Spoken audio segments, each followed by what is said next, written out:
my channel. Happy New Year. I hope you guys spent and welcome 2021 with a blast. I know I haven't been back in the kitchen for quite some time. I've been very busy for the whole of December. I had submissions and deadlines, overtime at work, and I also celebrated my 30th birthday. Yes, I'm now a tita, which we say aunt in Philippines, which means you're kind of like an adult now, you know? So that really kept me out of the kitchen as well. So I didn't really have enough time, and of course holidays. So I traveled with some friends, even though we are on a semi-confinement here.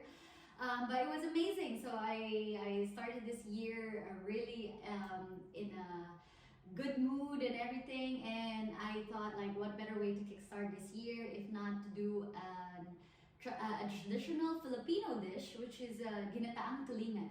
So Ginataang Tulingan is, I think, originated from Bicol, which is our province in Philippines, my mother's province. And I grew up in our farm there.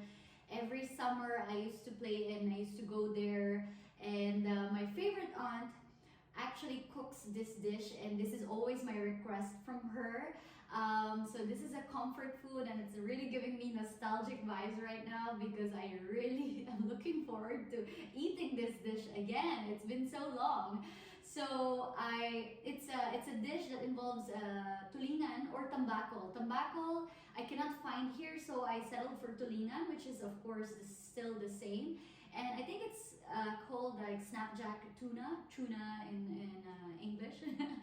And it also involves coconut milk, vinegar, and some spice. So I asked for my aunt's recipe because I really want to get her own recipe, which actually she shared that was from my grandfather.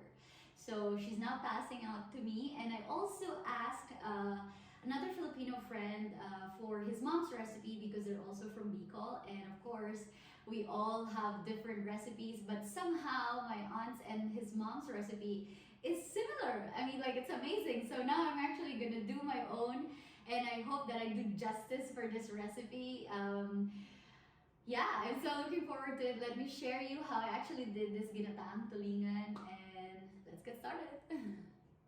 So for Ginataang Tulingan, I'm using tulingan, of course, 3 pieces of these. You can also use tambakol. It depends on what you have.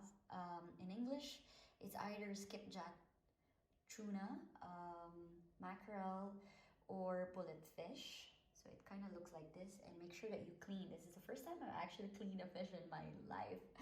And so before you cook, make sure that you remove all the intestines inside and all the dirty stuff there, so don't eat it. Using 500 ml of coconut milk, 1/4 cup of vinegar. This is a traditional Filipino vinegar that we have. Salt and pepper to taste. 1 aubergine, eggplant, big ones, or if you have the Filipino ones, then use 2 to 3 of those, which are the long purple ones. And I'm using here 3 green chilies that we use traditionally for our sinigang. So this is not that spicy, but it actually adds flavor and a bit of spice as well. And I have here a thumb of ginger, 2 cloves of garlic, and a yellow onion, but I would suggest that you actually use a red onion for this recipe. So let's get started.